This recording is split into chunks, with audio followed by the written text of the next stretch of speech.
Okay, so in this video, I want to demonstrate to you guys how to shade using the Scumbling method, and you are going to use the Scumbling method to shade this pumpkin in on your Using Shading Techniques worksheet. So you should have just finished shading your apple using the hatching method.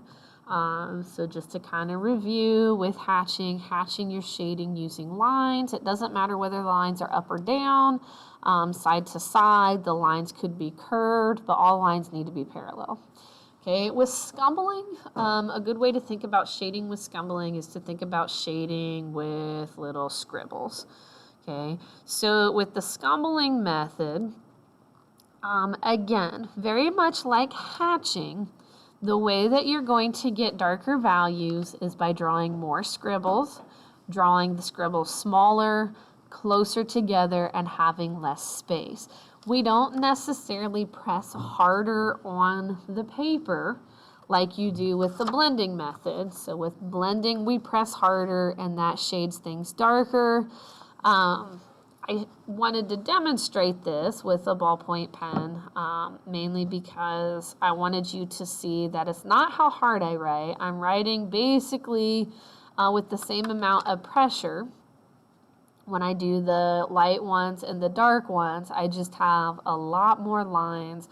They're overlapped a lot more. So again, on this shading technique, the value scales, you can see where I have 4 separate distinct value scales where we go from really light, a few little loose, big kind of scribbles, and then the scribbles overlap a little bit more. The scribbles will get just a little bit smaller, overlap even more, and then we should have so many scribbles we see very little white space. And then this is an example of how you might use that technique below to gradually fade from dark to light. So what we are going to do next is I want you to use the scumbling method to shade in this little image of a pumpkin. So similar to what we did with the apple, I'm going to have you guys start and practice and do this in pencil first. And then I would like for you to use a ballpoint pen. Doesn't matter what color ink. I'm using black ink. I requested at the beginning of the school year that you guys have a black pen in order to do these types of assignments. Again, do not use these little Sharpie pens, permanent marker, big permanent markers. Don't use these for this assignment. Okay, so the first thing that we want to do, very similar to what we did previously, is I would like for you to kind of sketch in your darkest values. We don't really have in this image any highlights like you did on the apple. If you did have highlights, you would sketch those in. But since we don't have any highlights, I'm just going to kind of lightly sketch in. This whole side of the pumpkin needs to be really dark. All right, so I'm just going to put a little line in to do that. Now, one thing you'll notice on these lines is notice how it kind of looks like with the ridges, it's a little bit darker. So all along those ridges, I'm going to do really small little scumbling lines, little scribble lines, so just little loops and circles. We don't want to draw circles like this. That would take way too long. Okay, so we're kind of working with little scribbles, but little circular scribbles. So the very first thing I would do is kind of add those small little circles right on top of these lines that were previously drawn for the pumpkin.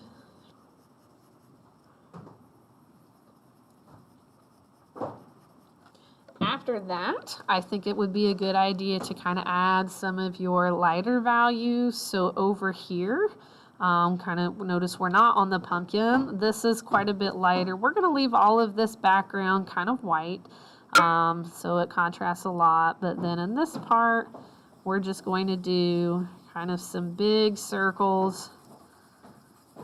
Kind of layer these over here. And then notice how this side is quite a bit darker than this side.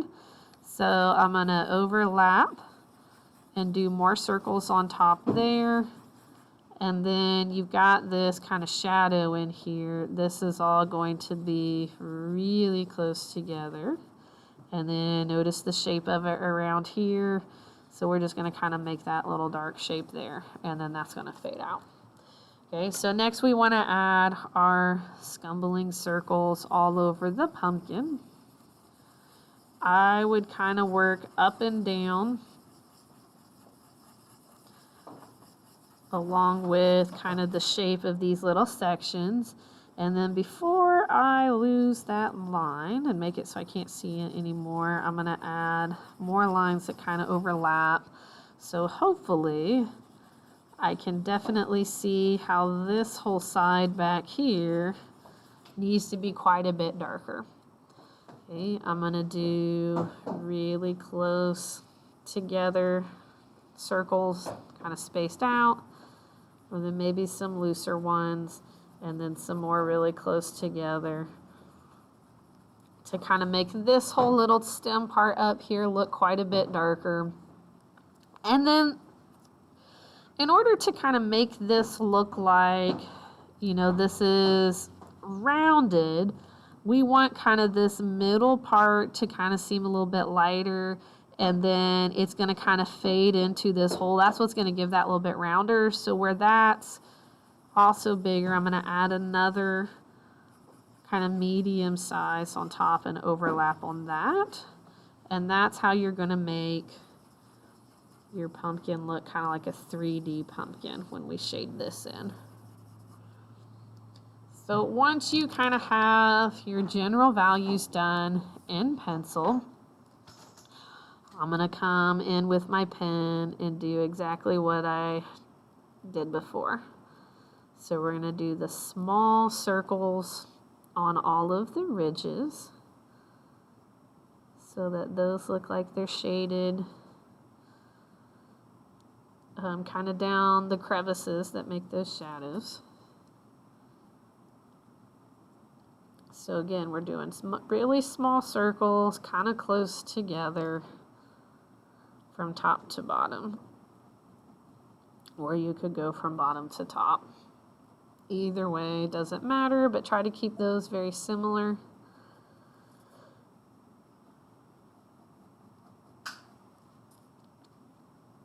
While you're doing super small, tiny circles and dark values, you could go ahead and shade in your stem.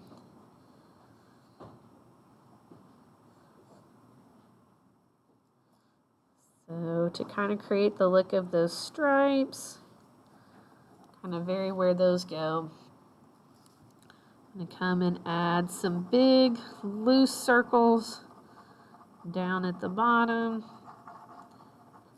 The right side is darker, so I'm going to overlap that with kind of medium-sized circles, make them closer together, and then do a lot of kind of closer circles real tight together to make my dark value. So again, trying to eliminate that white space by doing way more lines and scribbles. And I want to keep in mind the shape of this, how it looks a little bit rounded, and add the shape of that in with my pen. And that's how it'll look like with shadow. We're going to add kind of big circles all the way around so that my whole pumpkin looks like it's shaded compared to that background.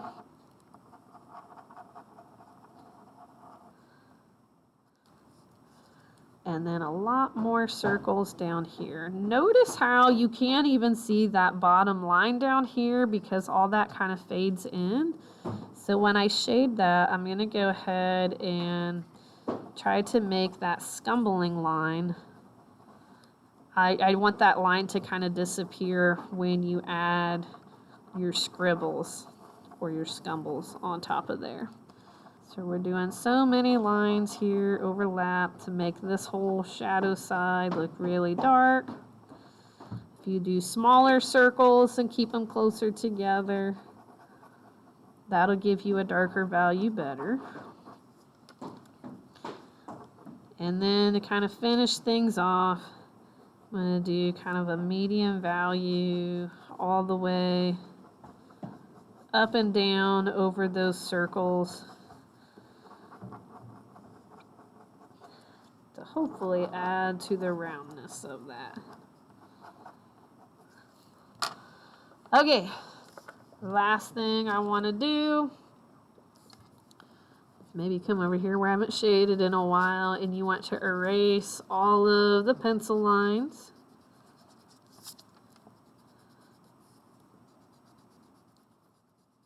Try to erase gently. Again, I know it's going to smudge your ink.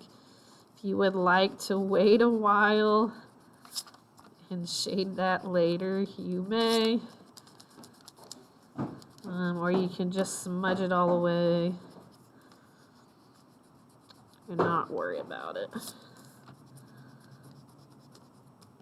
Erase the pencil so that all we see is the pen. And that's where you're going to shade pen. Okay, so we should have the apple above, shaded using the hatching method. Make sure all your pencil lines are erased. Then the pumpkin shaded below using the Scumbling method.